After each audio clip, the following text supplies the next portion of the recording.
Olá, bom dia. Nós estamos de volta. Agora são 11 horas em ponto pelo horário de Brasília e você confere as principais notícias do Brasil e do mundo desta segunda-feira.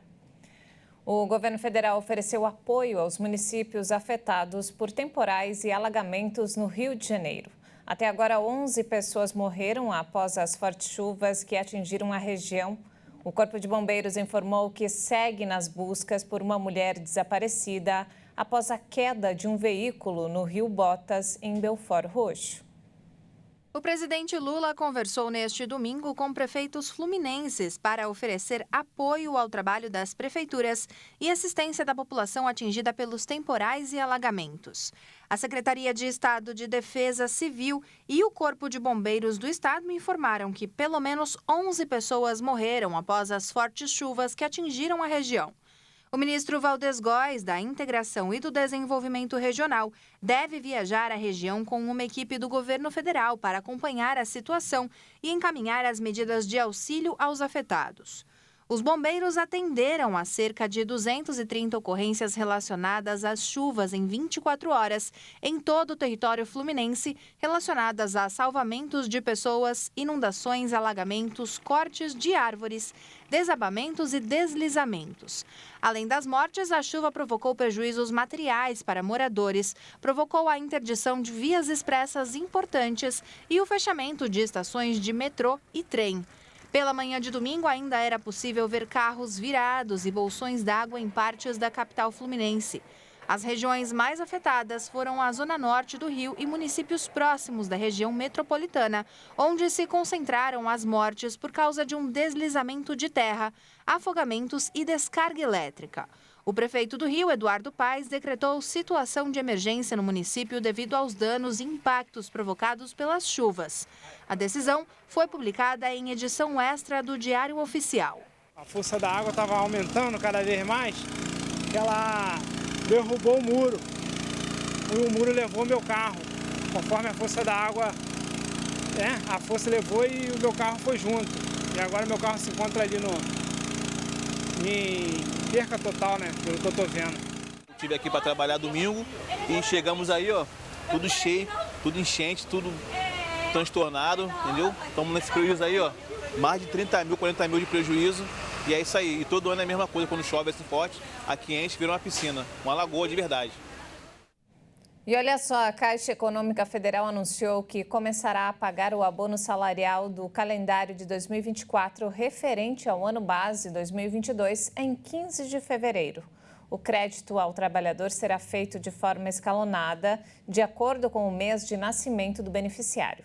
O calendário foi aprovado pelo Conselho Deliberativo do Fundo de Amparo ao Trabalhador e esse grupo reúne representantes dos trabalhadores das empresas e do governo. E nos destaques internacionais, neste domingo foram completos 100 dias da guerra em Gaza entre Israel e o grupo Hamas. Os moradores do território palestino seguem enfrentando uma grave situação humanitária em meio a apelos por um cessar-fogo e o temor de uma escalada do conflito. Os mais afetados pelo conflito são os moradores do território palestino, mergulhados em uma grave crise humanitária e em meio ao temor de um conflito em escala regional. 100 dias significam mais sofrimento, mais colapso humanitário em todos os serviços humanos prestados pela ONU e outras instituições. Temos 1,9 milhão de deslocados, o que representa cerca de 90% da população da faixa de Gaza. Nos abrigos da ONU, há aproximadamente 1,4 milhão de pessoas em 155 escolas. Em sua fronteira norte, Israel também enfrenta ataques do movimento islamista libanês Hezbollah, que faz parte do eixo da resistência do Irã e inclui grupos armados hostis a Israel e aos Estados Unidos. O que o inimigo conseguiu em 100 anos, 100 dias, além de matar. O assassinato de mulheres, crianças, civis, causando destruição e retratando brutalidade. Não conseguiu nenhuma vitória real ou aparência de vitória, e os sionistas concordam com isso. Falhou em atingir seus objetivos declarados, semideclarados e implícitos.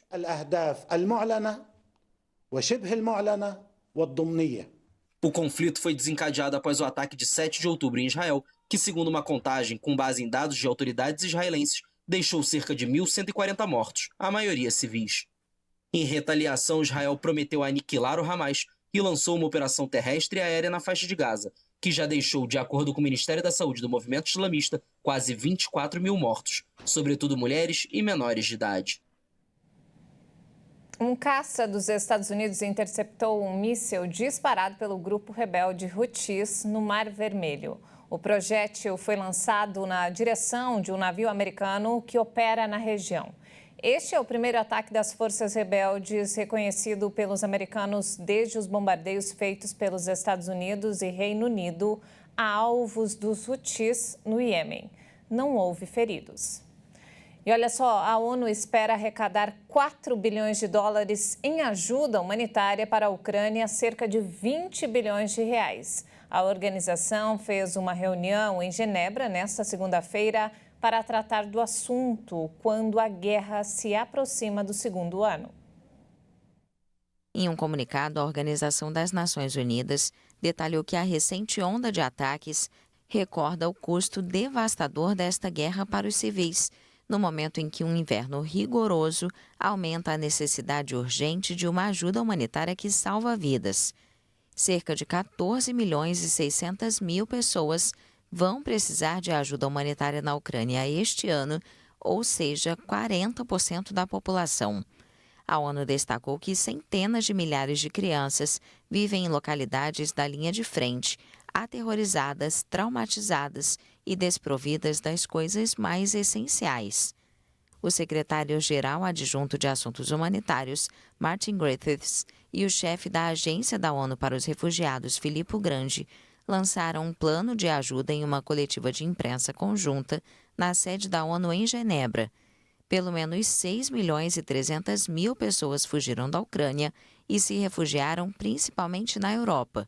O plano de ajuda prevê arrecadar mais de 1 bilhão de dólares, ou cerca de 5 bilhões de reais, para ajudar 2 milhões e 300 mil pessoas e as comunidades que as acolhem. E a nova ministra da Educação da França enfrenta pedidos de renúncia por mentira ao alegar que mudou o filho mais velho de uma escola pública para uma privada devido ao número de horas sem professor substituto. A polêmica começou na sexta, quando horas depois de assumir o cargo, ela afirmou que estava cansada, como milhares de famílias, pela falta de oferta de professores no sistema de educação pública. Ela também justificou a decisão pela proximidade de casa com o elitista Centro Educativo Católico Stanislas, acusado em 2022 de tendências homofóbicas e sexistas.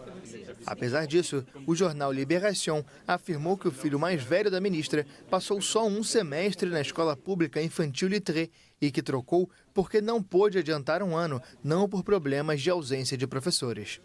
Também titular no Ministério da Juventude, Esportes e Jogos Olímpicos, Oudéa Castéra enfrenta uma onda de críticas tanto de professores quanto de partidos de oposição na primeira crise enfrentada pelo novo ministro Gabriel Attal.